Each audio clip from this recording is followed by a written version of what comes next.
താണ്ടി കാളിന്തിയെ തേടിയെത്തുകയാണവർ. വെളുപ്പും ചാരവും നിറഞ്ഞ സൈബീരിയൻ പക്ഷികൾ.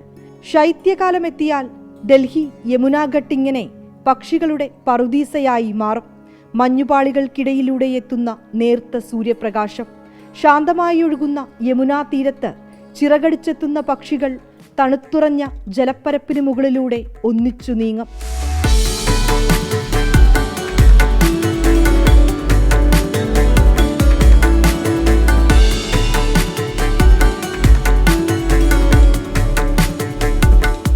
ചെറുമത്സ്യങ്ങളും തീരത്തെത്തുന്നവർ നൽകുന്ന ഭക്ഷണവും കഴിച്ച് പക്ഷികൾ ഉദയാസ്തമയങ്ങളിൽ യമുനയുടെ മനോഹര കാഴ്ചകളായി മാറും.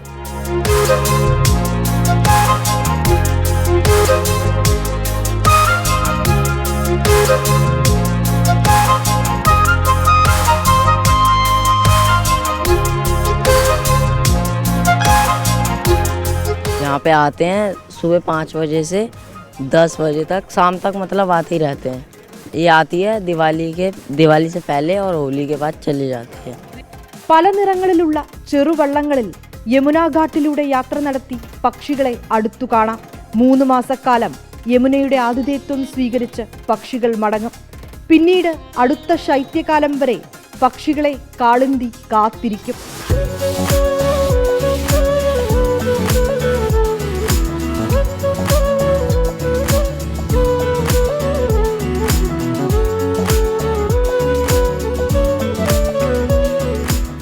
ശൈത്യകാലം കഴിയും വരെയും ഈ പക്ഷികൾ യമുനാ തീരത്തുണ്ടാകും.